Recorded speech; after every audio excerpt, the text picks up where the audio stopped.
সারাদিন আজ বাংলাদেশ উত্তাল, একদিকে সচিবালয়, আর একদিকে সেনা সদর, আর একদিকে শেরপুর।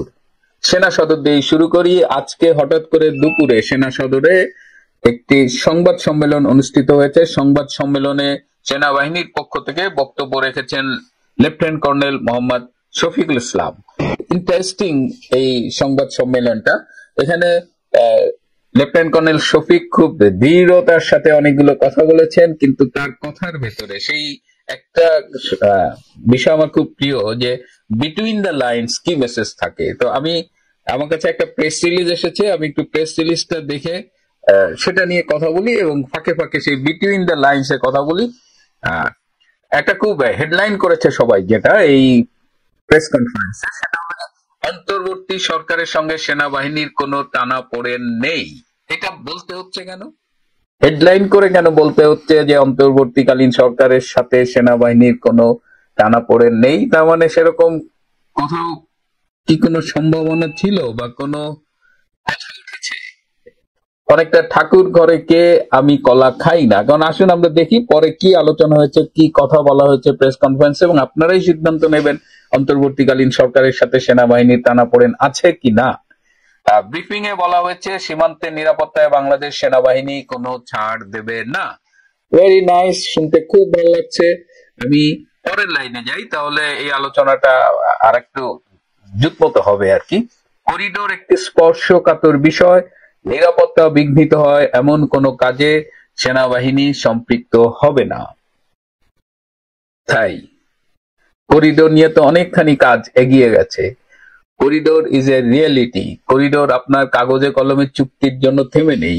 আমি কালকেও কোথায় বলেছি যে আপনি যদি কক্সবাজার বা ওই টেকনাফ ওই এলাকায় যান, ইউ উইল সি যে একটা করিডোর ফাংশনিং। সেখানে আমেরিকান সোলজাররা কি করে, সেখানে আরাকান আর্মিরা কি করে, সেখানে যদিও তারা বলছে যে বাংলাদেশ মিয়ানমার সীমান্ত একটা জটিল ব্যাপার, এখানে ইনফিল্ট্রেশন হতেই পারে আরসা আরাকান, কিন্তু আমাদের কাছে তো ভিডিও আছে। আমি এই রূপান্তরের পর্বেই দেখিয়েছি যে ভিডিওতে বাংলাদেশ আর্মি, আরাকান আর্মি এবং আমেরিকান আর্মি তিনটা বাহিনীর প্রেজেন্সি দেখা গেছে।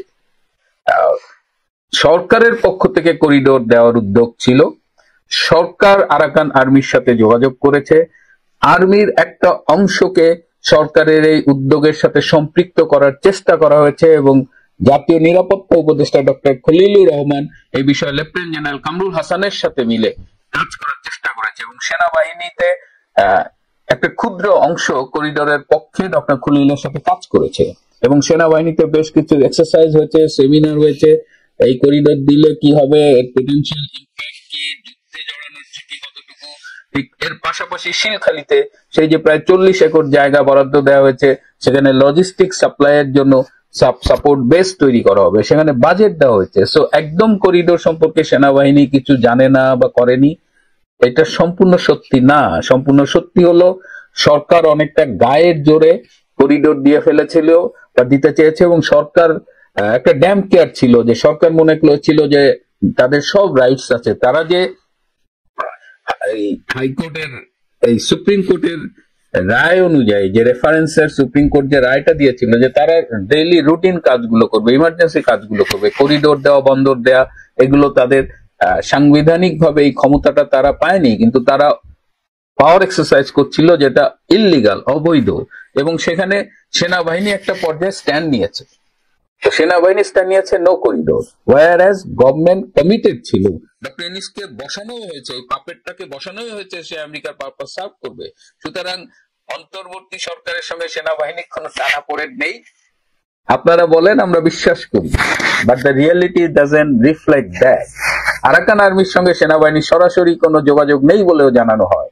তেমন আরাকান বাহিনীর সাথে, আরাকান আর্মির সাথে বাংলাদেশ সেনাবাহিনীর যোগাযোগের প্রশ্ন উঠেছে। এই প্রশ্ন কেন উঠেছে তাও ভালো। তারা আবারও বলছে যে ঠাকুর ঘরে কে আমরা কলা খাই না, এবং আমরা সেটা বিশ্বাস করছি। বাট আমরা আসলেই বিশ্বাস করতে চাই যে আমাদের দেশ প্রেমিক সেনাবাহিনী যাকে আমরা বলি, তারা এই আরাকান বাহিনীর সাথে যোগাযোগ রাখবে না। পাহাড়ের সশস্ত্র সংগঠন কুকিচিং ন্যাশনাল ফ্রন্টের 30,000 ইউনিফর্ম বানানোর বিষয়টি গুরুত্বের সঙ্গে দেখা হচ্ছে। গত এক মাসে Kuki Chin National Front, that is KNF এর 1979 জনকে গ্রেপ্তার করা হয়েছে। সব মিলিয়ে পর্যন্ত বেশ মোট 14,000-এর বেশি কেএনএফ সদস্যকে গ্রেপ্তার করা হয়েছে। আপনারা জানেন যে গতকাল চট্টগ্রামে একটি গার্মেন্টস থেকে এই কেএনএফ এর প্রায় 30,000 ইউনিফর্ম বানাচ্ছিল সেখানে, এবং আরো কাপড় টাপড় ছিল সেখানে, সেগুলো উদ্ধার করা হয়েছে। এটা টেলিভিশনে নিউজে এসেছে। মানে কুকি চীনের আর্মি তাদের ড্রেসটা বাংলাদেশে গার্মেন্টস বানাচ্ছে, এবং আমরা খবর নিয়ে জানিয়েছি এই কুকি চীনের এটার সাথে বাংলাদেশে একটা জঙ্গি গোষ্ঠী এবং জামাত শিবিরের একটা সম্পৃক্ততা আছে। তো দেশের সার্বভৌমত্ব রক্ষার দায়িত্ব সেনাবাহিনীর। সরকারের নির্দেশনা মেনেই কাজ করা হচ্ছে, সরকারের সঙ্গে মত পার্থক্য নেই, এটি আবারও বলা হয়েছে। মানে মানে কোথাও না কোথাও কোন একটা সমস্যা আছে। আপনারা বলছেন আরেকটা সীমান্তে পুশিন কোনোভাবে কাম্য নয়, সেনাবাহিনীর যুক্ত হওয়ার প্রয়োজন হলে সরকারের নির্দেশনায় যুক্ত হবে, তবে এখনো সক্রিয়ভাবে কাজ করছে বর্ডার গার্ড বাংলাদেশ। শেষটাও খুব ইম্পর্টেন্ট। মব তৈরির বিষয়ে হুঁশিয়ারি উচ্চারণ করে ব্রিফিং এ বলা হয়, কেউ মব তৈরি করে বিশৃঙ্খলা সৃষ্টির চেষ্টা করলে সেনাবাহিনী তার বিরুদ্ধে কঠোর ব্যবস্থা নেবে। এটা এই যে শেষ যেটা বললেন যে মব তৈরির বিষয়ে হুঁশিয়ারি উচ্চারণ করে ব্রিফিং এ বলা হয়, আজও ঢাকা থেকে খবর পেয়েছি যে সারা দেশে সেনা টহল আরো জোরদার করা হয়েছে। আমার কাছে আরো কিছু খবর এসেছে যে মব কন্ট্রোলে বাংলাদেশ সেনাবাহিনী বেশ অ্যাগ্রেসিভলি কিছু কাজ করেছে, বিশেষ করে আমিন বাজারে একটা সেখানে কিছু ঘটনাও ঘটেছে। যেহেতু সেনাবাহিনীর তরফ থেকে সেটা বলা হয়নি, সো আমি আগ বাড়িয়ে বলতে চাই না, but the bottom line message is যে সেনাবাহিনী এয়ারপোর্টে তাদের টহল বাড়িয়েছে, রাস্তাঘাটে টহল বাড়িয়েছে, এবং অনেকটা অপ্রত্যাশিত ভাবেই আজকে দুপুরে সেনা সদরে এই সংবাদ সম্মেলনটি করেছে। তো এই সংবাদ সম্মেলনে খুব কঠোর ভাষায় তারা তাদের করিডোর বিরোধী অবস্থানটা বুঝিয়ে দিয়েছে। এই করিডোর নিয়ে সরকারের সাথে তাদের কিন্তু অনেক টানাপোড়েন হয়েছে, যদিও তারা বলছে সরকারের সাথে তাদের কোনো সম্পর্কের সমস্যা নেই, কিন্তু এই করিডোরের বিষয়ে তাদের স্ট্যান্ডটা থেকে আমরা খুব ক্লিয়ারলি বুঝতে পারছি আরাকান আর্মিকে গভর্নমেন্ট প্রশ্রয় দিচ্ছে। আমাদের পররাষ্ট্র উপদেষ্টা বিভিন্ন সময়ে কথা বলেছে, আমাদের জাতীয় নিরাপত্তা উপদেষ্টা ডক্টর খলিল বিভিন্ন সময়ে কথা বলেছে, নন স্টেট অ্যাক্টরের অধীনে বাংলাদেশ মিয়ানমার বর্ডারটা এখন চলে গেছে। এটা একটা রিয়েলিটি, আমাদের এই রিয়েলিটিটা অস্বীকার তো করা যাবে না। আবার কদিন আগেই আমাদের মাননীয় প্রধানমন্ত্রী শেখ হাসিনা বলছিলেন যে 5ই আগস্ট পর্যন্ত তো এই বর্ডার আরাকান আর্মির দখলে যায় নাই, কিন্তু 5ই আগস্টের পরে এই যে ডক্টর ইউনূস গত 9 মাসে এমন ব্যর্থ হয়েছে সে, যে দেশের করিডোরটাকে সে রক্ষা করতে তো পারেই নাই, সে নিজের থেকে আগ বাড়িয়ে তুলে দিয়েছে। এবং Arakan army non state actor হতে যে সমস্যাটা হয়েছে, মিয়ানমার সরকার কিন্তু সিরিয়াসলি রিয়াক্ট করেছে এবং লিখিতভাবে বাংলাদেশ সরকারের কাছে প্রতিবাদ পাঠিয়েছে। মিয়ানমারের যে বাংলাদেশ দূতাবাসে যে সামরিক অ্যাটাচে ছিল তাকে কিন্তু পার্সোনা নন গ্রাটা ঘোষণা করেছে, এবং তাকে বাংলাদেশ সরকার উইদাউট রিপ্লেসমেন্ট তাৎক্ষণিকভাবে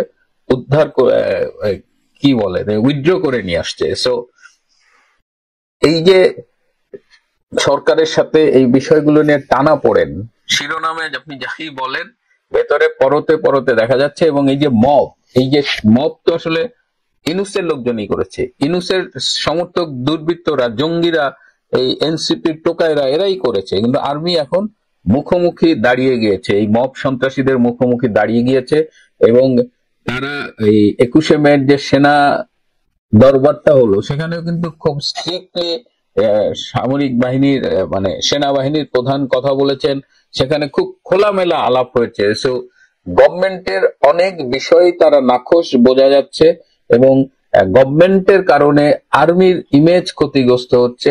আর্মির মানে মানুষজন আর্মি সম্পর্কে ভুল ধারণা নিচ্ছে।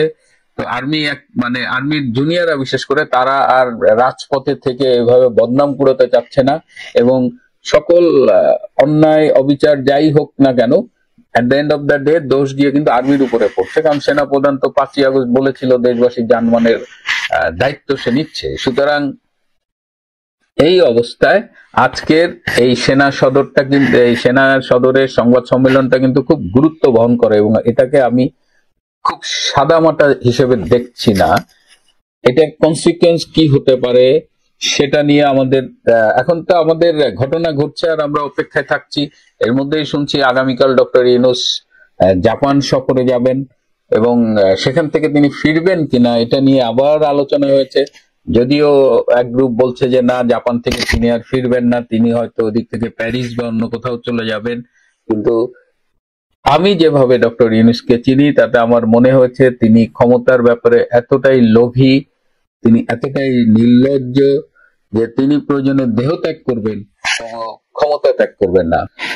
এদিকে একটা ছোট্ট ঘটনা ঘটেছে, বেশ অনেককেই দেখলাম যে খুশি হয়ে শেয়ার দিচ্ছে সামাজিক যোগাযোগ মাধ্যমে। আপনারা জানেন যে আমাদের বন ও পরিবেশ বিষয়ক উপদেষ্টা সৈয়দা রিজওয়ানা হাসান আজকে শেরপুরে গিয়েছিলেন। শেরপুরে বনের মাঝখানে একটা পর্যটন কেন্দ্র হবে। এই পর্যটন কেন্দ্র হওয়া না হওয়া নিয়ে সেখানকার প্রশাসন, স্থানীয় জনগণ এরা দুই ভাগে বিভক্ত। অনেকেই চাইছেন এখানে যেন কোনো পর্যটন কেন্দ্র না হয়, ন্যাচারালি বনটা থাকুক। আবার সেখানে রেজওয়ানা চৌধুরী হাতি আর মানুষের দ্বন্দ্ব নিয়ে কথা বলেছেন। কিন্তু তিনি ফেরার পথে দেখলাম যে তার গাড়ি বহরে ব্যাপক হামলা হয়েছে। স্থানীয় লোকজন তার গাড়ি ঘিরে ফেলেছে এবং সেখানে তাকে তার গাড়িতে হামলা করা হয়েছে এবং সেখানে তাকে ঠেকাতে গিয়ে 6 জন সাংবাদিক আহত হয়েছে। সে এক বিধিক স্ত্রী কারবার। প্রিয় বন্ধুরা, আজ এ পর্যন্তই।